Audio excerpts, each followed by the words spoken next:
আসসালামু আলাইকুম এভরিওয়ান, সবাই কেমন আছেন? আল্লাহর অশেষ রহমতে আমরা অনেক ভালো আছি। কাছে কিংবা দূরে যে যেখান থেকে আমার ভিডিও দেখতেছেন, আশা করি আল্লাহ তাআলা সবাইকে অনেক অনেক ভালো রেখেছেন। নতুন একটা ব্লগ ভিডিও শেয়ার করব, আশা করি আপনাদের কাছে ভালো লাগবে। এখন জ্যৈষ্ঠ মাস চলে, তো জ্যৈষ্ঠ মাস হচ্ছে মধুর মাস। সব দেশীয় ফলের সিজন এখন, আম, কাঁঠাল, লিচু। তো চলুন দেখা যাক লিচু কোথা থেকে আসলো, আমরা ফুল ভিডিও দেখে নিই। ঈশ্বরদী থেকে আমার ছোট বোনের নোনাস আমাদের জন্য লিচু পাঠিয়েছে, আর আপাদের বাগানের লিচু। তো আপার ছেলে এসেছে আমাদের জন্য পাঠিয়েছে।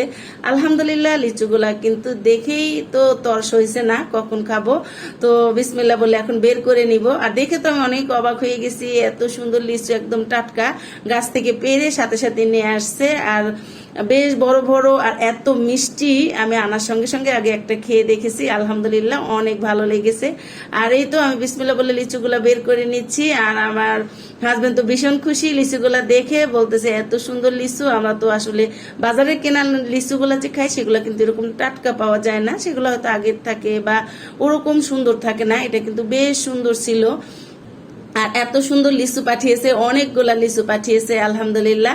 আর আমরা সবাই মিলে ছিলে খেয়ে নিয়েছি। আর আপনাদের দেখাচ্ছি যে আমার প্রিয় ভাই বোন, আমার কত সৌভাগ্য, আমার বোনের ননাসও আমার জন্য লিচু পাঠায়। সেটা আসলে অনেক সৌভাগ্যের ব্যাপার, কারণ এখন আপনজন কিন্তু আসলে কেউ কারো খবরও নেয় না। এমন একটা ডিজিটাল যুগে আমরা পৌঁছে গেছি। তো আমার বোনের ননার যে আমার জন্য পাঠিয়েছে, সেটার জন্য আমি লাখো শুক্রিয়া আদায় করি আপা দুলাভাইকে। দুলাভাই তো অনেক অনেক বলেছিল লিচুর টাইমে আমাদের যেতে, আসলে সবকিছু মিলে সবসময় তো যাওয়া হয় না। তো মনে করে আমাদের জন্য পাঠিয়েছে, এটা ভেবেই আমরা অনেক অনেক খুশি এবং আল্লাহর কাছে লাখো শুক্রিয়া আদায় করতেছিলাম যে এত সুন্দর আমাদের জন্য মনে রেখে এত সুন্দর লিচু পাঠিয়েছে। সেটা সত্যি ভাগ্যের ব্যাপার, আল্লাহর কাছে লাখো শুক্রিয়া আদায় করি। আমি এত ভালো আত্মীয় পেয়েছি আমার বোনের শ্বশুর বাড়ির। আর ওরা সবাই অনেক ভালো মন মানসিকতা, খুবই ভালো সবাই। প্রত্যেকটা আমার বোনের জামাইয়ের ভাই বোন ওরা সবাই অমায়িক, ওদের জন্য সবার জন্য অনেক অনেক দোয়া ও ভালোবাসা। তো আমি আরেকটা লিচু কিন্তু ছিলে নিচ্ছি। আর লিচুগুলো দেখে সত্যি লোভ সামলানো যাচ্ছিল না, মনে হচ্ছিল যে মানে সাথে সাথে খেয়ে পেলি, সবগুলা ছিলে নেই এরকম। তো যাই হোক, এই যে আমি ছিলে নিচ্ছি। আর আমি অলরেডি কিন্তু ছিলে আগেও বললাম যে আমি খেয়ে নিয়েছি, খেয়ে দেখেছি, এটা খুবই মজা। বাজারের গুলা কিন্তু আমরা যে আনি সেগুলো এত সুন্দর থাকে না। প্রথম দিকের গুলো একটু বিচি বড় থাকে, শেষের দিকের গুলার ভিতরে একটু পোকা থাকে, সেই ভয় থাকে। আর লিচুর মুখের কাছে যে পোকা হয় সেটা কিন্তু আমার বাচ্চারা খেতে চায় না। তো এই জন্য এই লিচুগুলা যেমন একটাও পোকা নাই, আর কত সুন্দর, এটা মিষ্টি, একদম রসের টুপটুপা ছিল লিচুগুলা।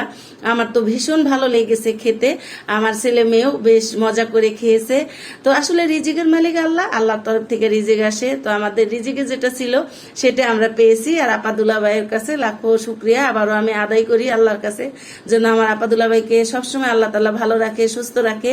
আর আমাদের এই বন্ধনটা যেন অনেক অনেক দিন টিকে থাকে, এবং আমরা একে অপরের সাথে যেন আমরা আন্তরিকতা ভাবে থাকতে পারি। আত্মার সম্পর্ক হয়, আত্মীয়। তো আমাদের সেই সম্পর্কটা জানি বজায় থাকে, সেই দোয়া করি সবসময়। তো আনার পরে আমরা খেয়ে নিয়েছি আগে, তারপরে দুলাভাইকে ফোন দিয়ে বলেছি, দুলাভাই আমরা লিচু পেয়েও গেছি, আলহামদুলিল্লাহ লিচু খেয়েছি। তো আসলে এখন যে ডিজিটাল যুগ, এই ডিজিটাল যুগে কিন্তু আপন ভাই বোনই কেউ কারো খবর রাখে না। আর আমার বোনের নোনাস, সেটা কিন্তু সে আমাদের জন্য পাঠিয়েছে, এবং এত মনে করেছে যে না আমাদের লিচু পাঠাবে, আমাদের লিচু খাওয়াবে, আর কাপা কাঁঠাল খাওয়াবে।